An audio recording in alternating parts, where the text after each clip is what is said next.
Hi, everybody. Dan Illman, Mike Beer, the DRF race of the day for Friday, August the 26th, race number 12 at Charlestown. It is the Grade 2 $1 million Charlestown Classic. Some nice handicap horses going a three-turn, 9 furlongs at Charlestown. We'll be back with the full preview in 15 seconds.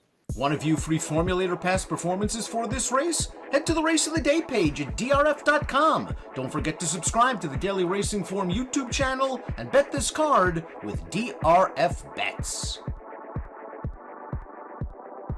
Here's the field for the Charlestown Classic, and it's a nice group, Mike. Art Collector, the number 4, won this race last year. Trainer Illman is taking the exact same route as last year. Stakes win at Saratoga, right back in at Charlestown.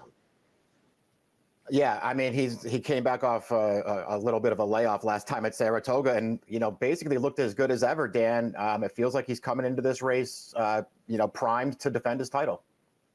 And he has very good tactical speed. We'll take a look at the Timeform US pace projector. Timeform US has this a red bar situation. I'm curious to see if it plays out that way. Officiating the 6 has some tactical speed. He's not exactly a blazer. I would think that Mind Control is going to try to take advantage of his inside post position and go to the front. Art Collector is going to be close, and Jalen Journey stretching out. It's probably got a hustle from the far outside post. I think Mind Control can make the front or sit second off Jalen Journey early. Yeah, Mind Control's going forward. Jalen Journey's going forward as well on the stretch out here. Art Collector's running style is to be forward in his races. He didn't make the lead in this race last year, but he was right up close. And generally speaking, he's always forward in his races.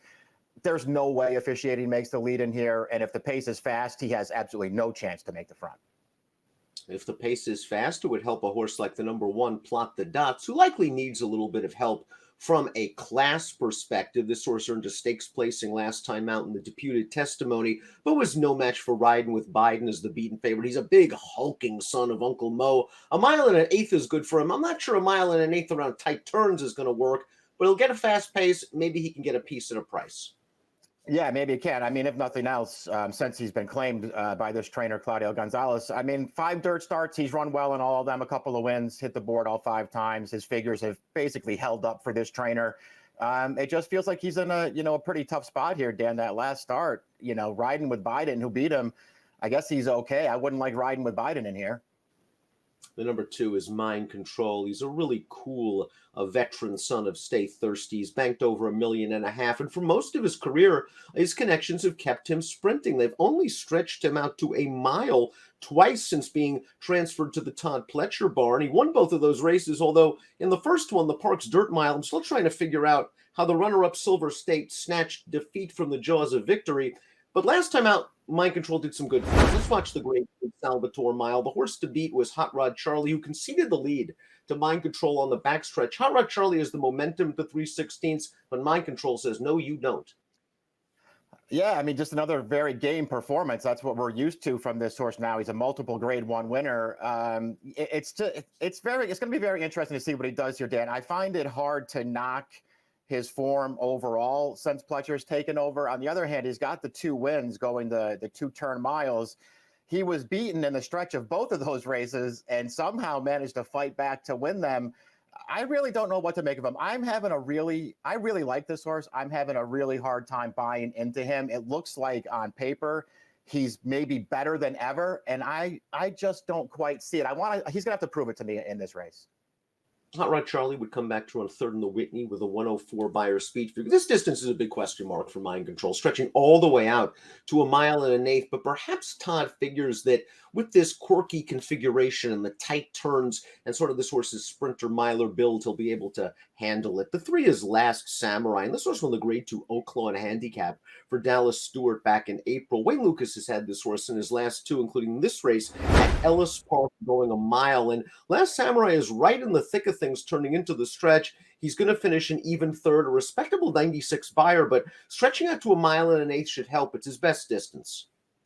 Yeah, I think the added distance does help him. He's just going to have to find a way to, I think, again, if everybody shows up and runs their good race here, he's going to have to up his game a little bit here. I think if he's going to win, Dan. nothing wrong with his performance, but he was, right there on the pace with the horse who eventually won the race. So he didn't have any kind of excuse there to get tired at the end. He's got the one race that gives him a real chance in here. Other than that, I feel like he's going to really need to find his absolute best performance to win. The horse to beat is the defending champion. That's the 4 Art Collector, Luis Saez, and Bill Mott. He's won half of his 18 lifetime starts for earnings of over $1.7 million, and he returned from a disappointing effort in the Saudi Cup with this performance in the restricted alley bar.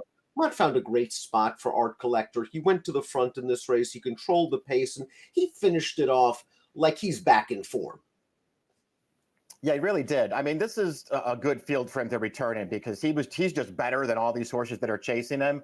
At the same time, he did look really good winning. He got control of this pace. He had everybody in a drive behind him around the final turn. He's basically ridden out here in a pretty convincing performance. This horse has just been good for a while now, Dan. He's got several fast races. His speed is very effective.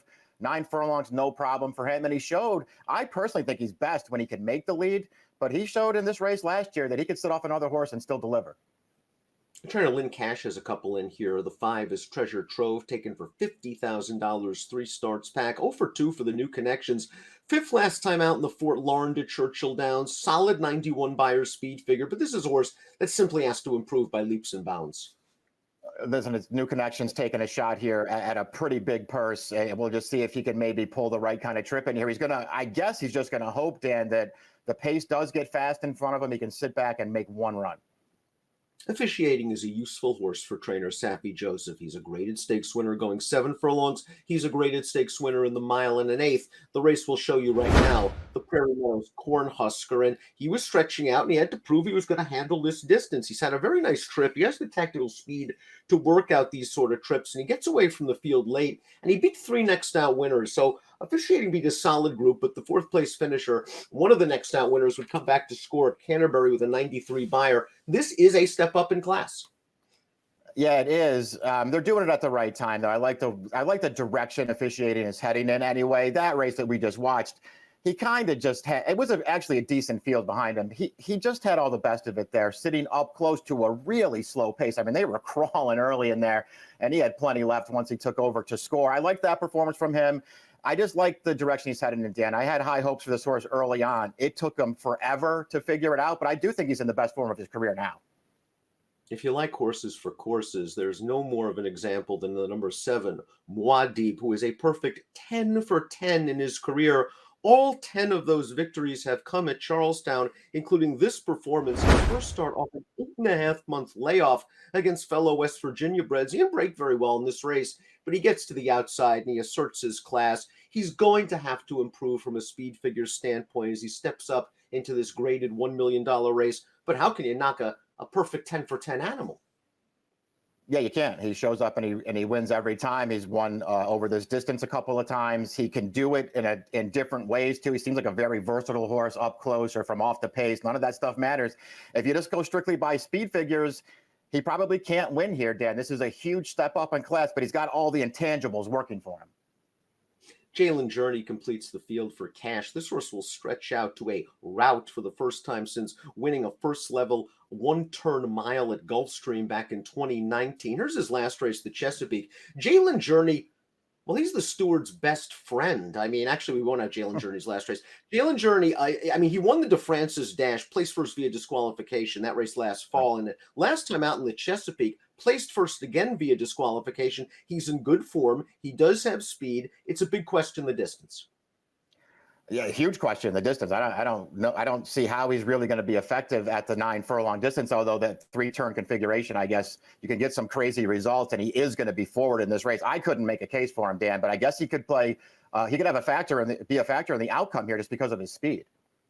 He does have some back speed figures that make him very, very competitive, although at much shorter distances. Before we get to our top selections, please click the subscribe button on the Daily Racing Form YouTube channel for all the latest DRFTV franchises. Let's take a look at our top selection for Friday's race of the day, the Charlestown Classic. Art Collector is just simply the horse to beat. A big win here, and it's on to bigger and better, and maybe another run in the Breeders' Cup.